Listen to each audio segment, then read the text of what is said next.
Hello everyone. Today I'm going to explain two very important security features.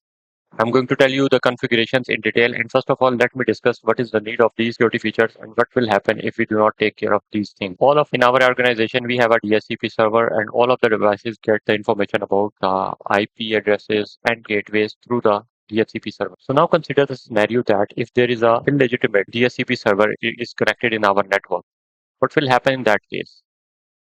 For example, I connect this attacker R1 as a DHCP server. And PC A want to get the information about the IP addresses and the gateway. What attacker will do?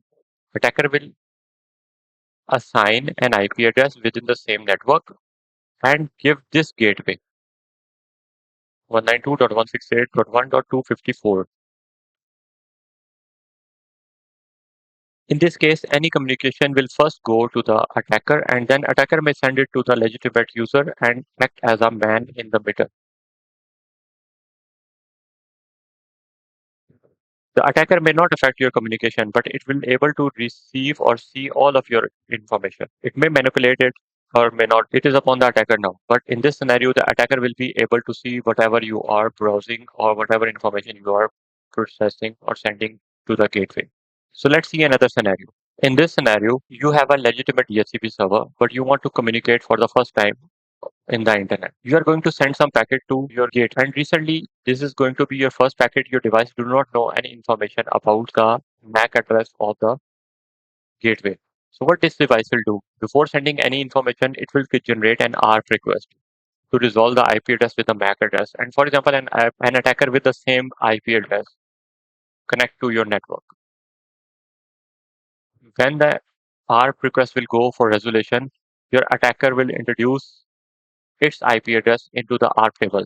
So in this case, any information intended for the gateway will start going towards the attacker. And again, attacker may send this information to the legitimate user or may alternate this information or may manipulate this information, but you won't know at the back end what is happening. Because there is no authentication method, there is no confirmation method that you are getting all the information through the legitimate devices.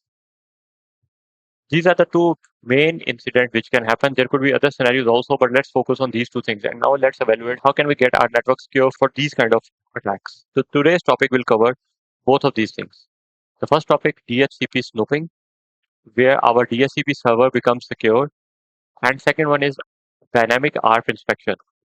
Dynamic ARP inspection is based on DHCP snooping. So first of all, DHCP snooping is configured, and after that, dynamic ARP inspection. First of all, let me explain the topology. This is a very simple topology. To give you the concept, I tried to make it very simple. First of all, this is R1. R1 is our legitimate DHCP server.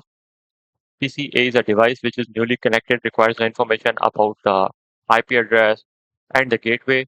And there is a server one with a static IP address. So let's see, some basic configuration are already done. So let me explain the configuration. If you go to the R1, enable, show IP interface brief. You can see IP address is already there for the interface. Show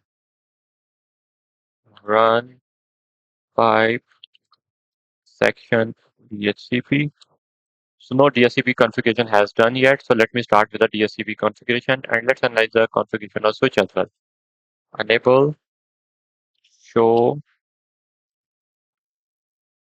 interface status. Okay, so switch is also in the default configuration. First, let's start with the R1.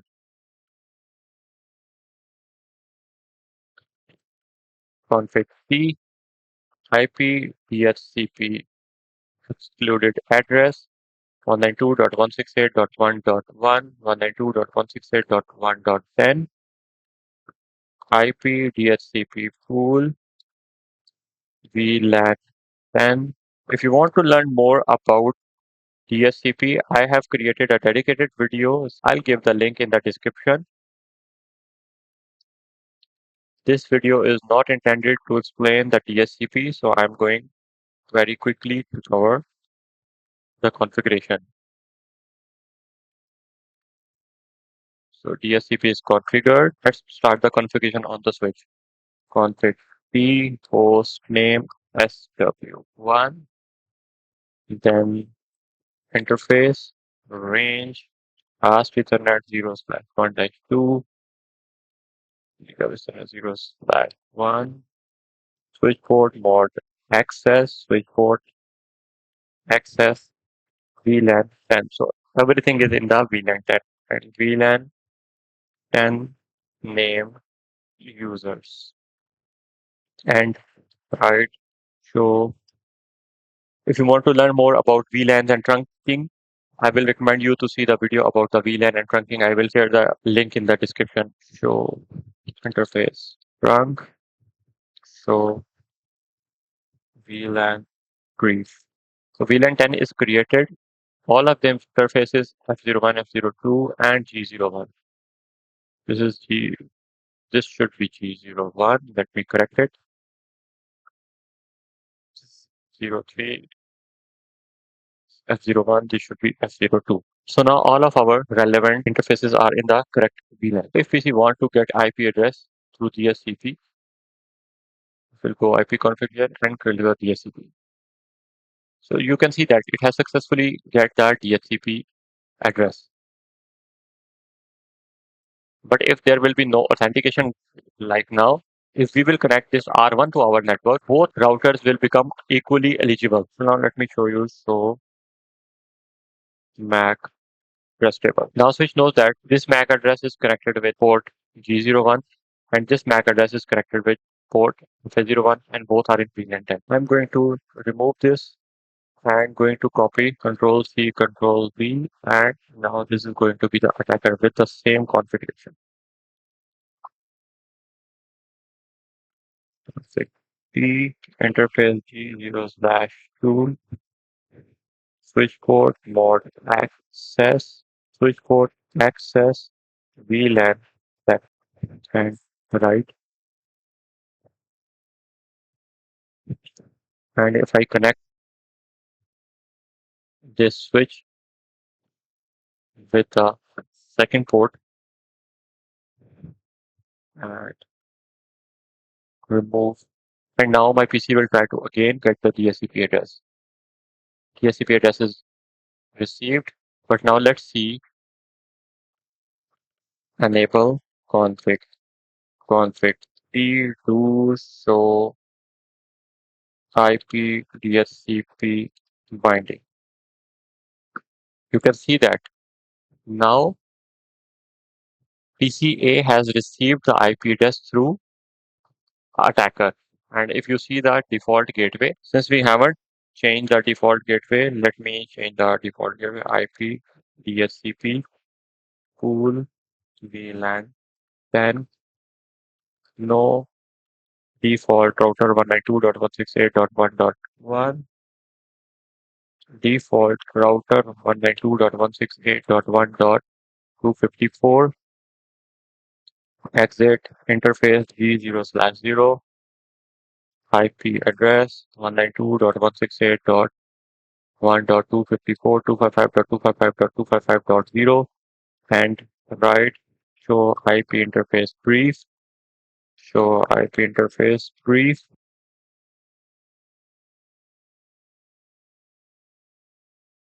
And now you can see that if PC try to get IP address again, this time it gets the IP address from the attacker. You can see the default gateway. But nobody in the network will realize that what is happening because we do not have configured any authentication or legitimacy for these configurations. So to avoid this kind of situation where our PCA will be able to get IP address through any other server, we do enable DHCP snooping. So what are the configuration for that? Let me explain. Config T IP DHCP snooping. Enter. So in this case, we have enabled DHCP snooping. Now we need to tell on which VLAN we need to enable IP DHCP snooping. So currently we are using VLAN 10 only. So IP DHCP snooping VLAN 10. So DHCP snooping has been enabled now. Then we need to give another command, no IP DHCP information, DHCP snooping information option. Actually, in the Cisco devices, there is a by default option 82 enabled, which make R1 to deny every traffic which carries the option 82 from the relay. So either we have to make R1 accept to accept this traffic, or we need to disable this by default configuration on switch 1. So I'm going with the option where I'm disabling the information option 82 with this command. So this command is very important. Without this command, you will not be able to get the DHCP now. Okay, now you have completed this basic in configuration in the global configuration mode. Now you have to determine what are the trustable links and what are the untrusted links. So uplinks are always the trusted links and downlinks are always the untrusted link. In our configuration, the link connected with the DHCP server, legitimate DHCP server, is the trusted link. So I am going to the interface G0/1 IP DHCP Snooping Trust. That's all. Now in this case, whenever my DHCP request is going, so my DHCP messages shall be evaluated for any other link but the uplink. With this command, on this link, all the DHCP messages are allowed.